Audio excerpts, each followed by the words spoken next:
En plus d'être stupide, juger aux apparences est dangereux. Les apparences nous fournissent une vision superficielle des choses et des événements et préparent les pires déconvenus.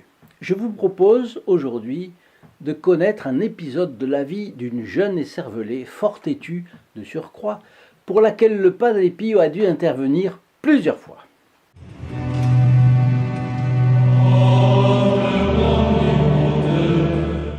Cher ami du Padre Pio, bonjour, mon nom est Jean Goyard et vous assistez à la chaîne Sur les pas du Padre Pio. Son objectif est de mettre les foyers en contact avec la présence consolatrice de Saint Pio de Pietrelcina, un des plus grands saints du XXe siècle. Vous savez certainement qu'il a passé sa vie à soulager les souffrances physiques et morales de ses contemporains avec ses guérisons, ses miracles.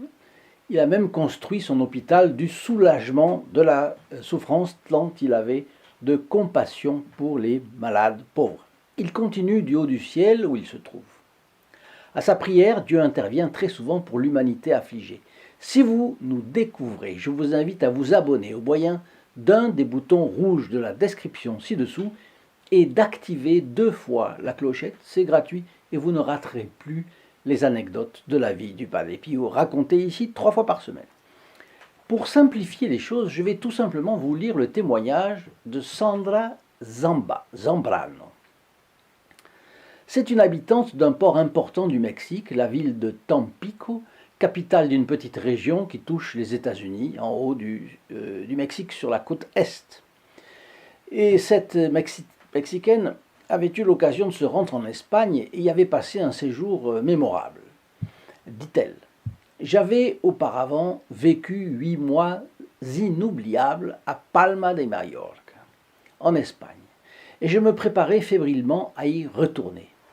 Mais je pouvais à peine respirer à cause de crises d'étouffement, de panique, d'insomnie, de faiblesse dans les jambes, ce qui était, avec mon goitre, les symptômes de mon hyperthyroïdie avancée. Ma mère et mes amis essayaient de me dissuader d'entreprendre ce voyage. Alors vous vous représentez aisément le tableau. Notre protagoniste se trouve dans une situation pénible qui peut survenir à n'importe qui, puisque vous et moi sommes à la merci d'une déficience physique avec l'épreuve morale qu'elle comporte, c'est-à-dire l'inquiétude, l'angoisse qui n'est pas attachée à sa santé. Alors on arrive vite au bout de sa patience et puis on frôle le désespoir. Jusqu'à quand cela va-t-il durer? Est-ce que cela va s'aggraver? Et est-ce que ça va s'aggraver et jusqu'à quel point? Bon, et si ça s'éternise? Une question en passant. Si cela vous arrivait demain, que feriez-vous? Comme tout le monde? Ou essayeriez-vous d'unir vos souffrances à celles de notre Seigneur Jésus-Christ sur la croix, et de demander à Notre-Dame de vous donner la patience, l'endurance, la confiance en elle. Mais Sandra Zambrano avait envie de faire ce voyage, et elle y était décidée. Et elle continue. Ma mère était inquiète et ne cessait de prier pour que je revienne à la raison. Quelques jours avant le décollage, nous avons visionné un film italien sur le Padre Pio réalisé par Carlo Carlei et produit par Mediaset. Vous connaissez ce film, je pense. La situation est typique de ces personnes qui s'apprêtent à faire leur propre malheur. Parce qu'elles ne suivent pas la raison, vous voyez. Heureusement, cette famille est-elle catholique. Et c'est par l'entreprise de quelqu'un que les choses s'éclairent. Sa mère lui passe un film sur le Padre Pio, l'air de rien. C'est ce moment que va choisir la Providence, puisque le Padre Pio va faire quelque chose. D'abord, cela montre à quel point le simple fait de voir la physionomie du Padre Pio ou d'en entendre parler est décisif. Cela signifie que nous devons faire le premier pas. Le reste, c'est le Padre Pio qui le fera. C'est pourquoi je vous offre la photographie du Padre Pio si vous ne l'avez pas déjà. J'aimerais beaucoup la donner à tout le monde, mais les moyens financiers sont limités et je réserve les photos du Padre Pio à ceux qui ne l'ont pas encore. Si vous la voulez et que vous ne l'avez pas, je vous la propose gratuitement et franco de port. veuillez téléphoner au 08 05 36 08 47, appel gratuit depuis la France métropolitaine, appel local depuis les Dom-Tom et depuis le Canada, composez le 1 844 398 88 67. Bon. Mais ce que nous avons entendu de l'attitude prudente de la mère de Sandra Zambrano montre aussi à quel point nous, vous et moi, nous devons nous soucier de faire connaître le Padre Pio. Auparavant, nous l'ignorions. Bon, on n'avait aucune obligation. Mais aujourd'hui, on peut dire que la Providence nous a appelés à quelque chose qui représente peut-être même un devoir. Vous connaissez le principe fameux de logique. Tout homme est mortel, Jean est un homme, Jean est mortel. C'est ce qu'on appelle un syllogisme. C'est une logique implacable. Personne ne peut contester la conclusion. Alors appliqué à notre sujet, cela donne 1. Dieu nous a commandé de l'aimer plus que tout et d'aimer notre prochain comme nous-mêmes, pour l'amour de lui. 2. Le Padre Pio est la solution efficace pour d'innombrables personnes. 3. Pour aimer notre prochain comme nous-mêmes, nous avons un devoir de lui apporter le Padre Pio. C'est la conclusion. Je pense que vous serez d'accord avec cette formulation. D'ailleurs, je viens de trouver dans l'épître de Saint Jacques, au chapitre 4, verset 17, ceci qui m'a impressionné. Celui donc qui sait faire ce qui est bien et qui ne le fait pas commet un péché. Ça m'avait complètement échappé jusqu'à présent. Je ne l'avais jamais lu. Vous voyez comme c'est impressionnant vraiment. Dès lors, il me semble que nous avons du pain sur la planche, vous et moi. Et puis de votre côté, vous pouvez donner cette photographie à un ami, un membre de votre famille, une relation. Après, le Padre Pio saura que faire avec. Ajoutons que notre but est de faire connaître largement la vie du Padre Pio, parce que lui seul arrive à arracher autant d'âmes aux griffes du diable. Vous allez me dire, mais pas autant que la Sainte Vierge, bien entendu. Mais la volonté de Dieu est que, de même que Notre-Dame est la médiatrice de toutes les grâces, le Padre Pio est un grand médiateur entre Notre-Dame et les hommes de l'époque actuelle. C'est pourquoi je vous demande de partager cette vidéo au maximum. Voyez ce que m'écrit aujourd'hui un de nos auditeurs, sous le nom de Daffodils. Il nous dit « Merci infiniment, vous avez répondu à la question, là en lettres capitales, à la question que je me pose depuis toujours. Quel soulagement, quel espoir! Vous n'avez pas idée de l'impact des paroles de notre bon Padre Pio sur ma vie et celle de quantité d'autres personnes qui vous suivent. Merci pour ce merveilleux cadeau. Combien d'autres attendent donc cette aide charitable de notre part? Si Daffodils écrit cela maintenant, vous imaginez combien de Daffodils existent dans ce monde qui n'ont pas entendu ces paroles du Padre Pio, mais qui, en les entendant, comprennent quelque chose de plus. Combien donc dépendent de vous qui m'écoutez? La réponse est dans vos mains.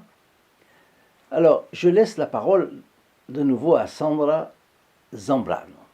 La scène dans laquelle le Padre Pio empêche Cléonis Morcaldi d'aller travailler dans une autre ville, la préservant du même coup d'une tragédie, m'a impressionné. D'abord rebelle contre cette décision, la jeune fille a fini par devenir une fille spirituelle du Padre. Le Padre a renversé bien des situations. Il l'a fait dans le passé, il continue de nos jours. Et d'ailleurs, c'est pourquoi, dans le livre que j'ai ici, ce livre-là, dont nous faisons ensemble le commentaire, porte une table des matières éloquentes. Deuxième partie, miracle d'aujourd'hui. Troisième partie, miracle d'hier. Voyez, l'auteur se réfère chaque fois à des situations qui se renversent totalement à l'intervention du Padre Pio. mais il ne préjuge pas du jugement de l'Église. Pour parler de miracles, vous savez que l'Église est très prudente et c'est la raison pour laquelle elle n'a jamais été prise en défaut d'affabulation ni d'exagération, tant pour les miracles authentifiés par elle à Lourdes que dans ceux de la vie des saints qu'elle a canonisés. Bon, concernant Sandra Zambra, nous parlons donc de Fioretti, c'est bien le terme. Je reprends les termes de la logique. 1. L'Église a retenu plusieurs miracles du Padre Pio et l'a canonisé. Nous savons donc qu'il est un homme de Dieu. Les témoignages de ces interventions bénéfiques sont si nombreux, attestés par des explications si circonstanciées, d'ailleurs conservées au monastère de San Giovanni Rotondo, dans les archives du Vatican et dans près de 800 livres sur le Padre Pio, qu'on ne peut plus sérieusement les ignorer. 3. Si la Providence a voulu passer par ce canal pour aider les hommes en les rendant plus chrétiens, elle peut encore le faire. Les résultats concrets sont donc les meilleures preuves en faveur du bon capucin. Nous ne sommes pas égoïstes, n'est-ce pas? Alors, je vais vous demander de m'aider à propager les informations dont nous disposons sur la vie extraordinaire du Padre Pio. Je vous invite à une vraie croisade de la charité envers notre prochain. Rien ne nous interdit, tout même nous porte à faire la charité envers notre prochain, même en dehors du carême, n'est-ce pas? Donc, pratiquer la charité envers tant de personnes qui n'ont même pas idée du trésor que nous voulons partager avec eux. Voyez? Vous voulez bien m'aider à le faire? Alors, partagez ces vidéos, s'il vous plaît, faites-les arriver dans tous les foyers que vous pouvez atteindre, et le bon Dieu vous en remerciera au centuple. Je vous ai déjà cité l'épître de Saint Jacques, chapitre 4, verset 19. Dans une des vidéos précédentes. Là, Saint Jacques dit la chose suivante. L'homme qui ramène un pécheur de la voie où il s'égare sauve sa propre âme de la mort et couvrira une multitude de péchés. C'est magnifique d'ailleurs. C'est la miséricorde de Dieu. Revenons à Sandra Zambrano. Alors avec sa mère et ses amis, elle a visionné le film sur le Padre Pio. Elle reprend, j'ouvre les guillemets. Un de ces jours où on était en voiture, dit-elle, je me suis adressée au Padre Pio à haute voix. Vous avez été très direct avec la jeune Cléonis Morcaldi. Parlez-moi aussi fort et aussi clairement. Dites-moi ce que le Seigneur veut de moi. Si je dois partir en voyage ou non, mais ne vous contentez pas de suggérer. Parlez clair. Elle a été audacieuse, vous voyez. Elle a carrément demandé un Fioretti. D'un côté, elle sait que c'est trop audacieux de demander un miracle pour soi. Cela revient à tenter Dieu. Mais d'un autre côté, elle se sait têtue et faible dans sa foi. Alors, bon, si Dieu, Notre-Dame ou le Padre Pio ne lui font pas connaître le chemin avec suffisamment d'évidence, elle craint d'être incrédule. Elle ne saura pas interpréter la volonté du Seigneur. Alors elle demande au Padre Pio de lui parler clair. Au fond, en plus de l'audace, parce qu'elle est audacieuse, elle est aussi humble. Il faut reconnaître qu'elle est humble. Elle reconnaît qu'elle n'est pas capable, qu'elle n'est pas forte. Bon. Alors vous qui êtes un fidèle du Padre Pio, est-ce que vous ne ferez pas preuve d'audace, vous aussi, pour faire connaître le Padre Pio? Eh oui, bien sûr, audace et humilité. Le lendemain, donc elle reprend. Le lendemain, un dimanche, ma mère a beaucoup prié pour moi à genoux devant le crucifix de sa chambre. Elle a demandé au Padre Pio de m'aider à prendre la bonne décision. Alors que nous prenions le petit déjeuner, j'ai tout à coup entendu le Padre Pio me chuchoter dans l'oreille. Le docteur Ley, pourquoi ne pas demander conseil au docteur Ley? Ça, c'est son récit. Je commente. Première intervention du Padre. Alors, elle continue. Cela me semble une bonne idée, sur le coup. J'ai confiance dans ce médecin que j'appelle affectueusement Dr Ley, le connaissant depuis très longtemps.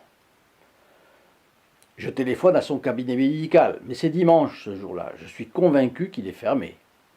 À ma grande surprise, il répond lui-même au téléphone. paf, elle tombe sur lui. Deuxième intervention du padre. Elle recommence. Je lui raconte ce qui m'arrive et que je repars d'ici peu vers l'Espagne. Et il me répond, ah non, non, Sandra, tu ne partiras pas. Ta thyroïde est très abîmée et tu courrais inutilement un risque sévère. Tu dois rester avec ta mère jusqu'à ce que tu sois guéri. Troisième intervention du padre. Il va dans le sens de l'arrêter dans son projet qui n'était pas du tout raisonnable. Elle continue son récit. Je n'avais jamais vu ce médecin aussi catégorique depuis 10 ans que je le connaissais. En plus, je me souvenais de la veille, quand j'avais demandé au padre Pio de me parler clair. Et n'est-ce pas ce que faisait justement le docteur Ley? Et c'est finalement avec beaucoup de tristesse que j'ai dû me résigner à annuler ce voyage. Et avec lui, tous les engagements que j'avais en Espagne, à commencer par le mariage de bons amis. Je remerciai alors le padre Pio pour son intervention et je me suis mise dans les mains de Dieu. C'est la 4e intervention du padre. Elle a entendu, elle a vu, mais il fallait encore se décider. Elle a décidé dans le bon sens. Bon.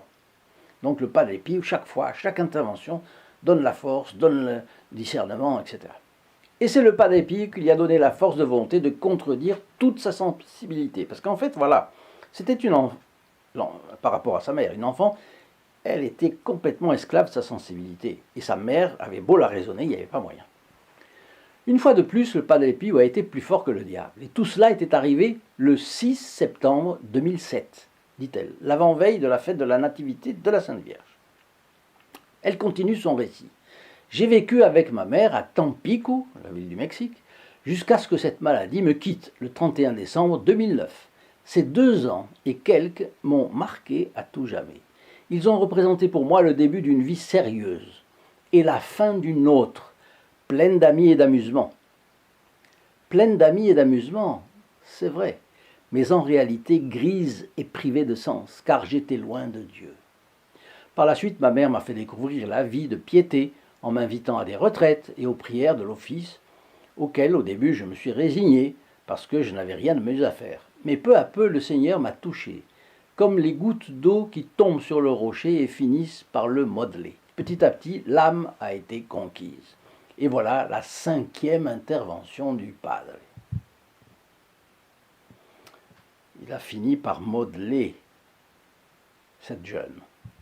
Depuis lors, la Vierge et le padre Pio, avec l'aide de mon père spirituel, m'ont conduit à la lumière qui transforme tout, à l'amour de Dieu qui donne au cœur le vrai bonheur. Alors, si vous voulez, je fais une parenthèse dans ce récit parce qu'il faut analyser ce qui s'est passé pour comprendre comment agit le padre Pio.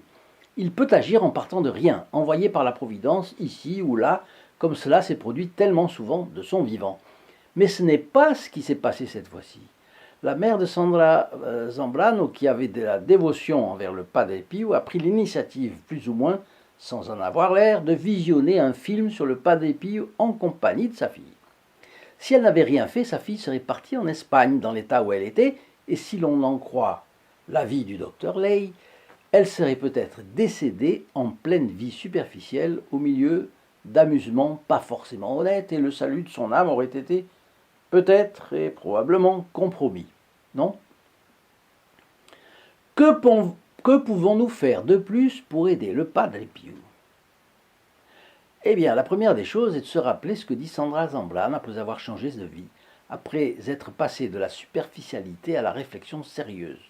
Padre Pio, qui a tant aimé la croix du Seigneur, m'invite à faire de même. Jésus crucifié, qui avec sa mort et sa résurrection nous a donné la vie, est le seul qui donne une existence, ou du moins un sens à une existence, et à la force transformatrice que l'on entend maintenant offrir aux autres. Sandra Zambrano a été reconnaissante à Dieu de ce qu'elle a reçu, et elle ne se contente pas d'avoir reçu.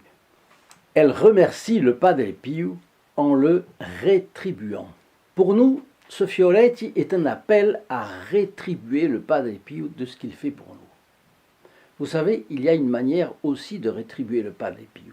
Vous pouvez aller ci-dessous, sur le lien https://st-padre-pio.fr.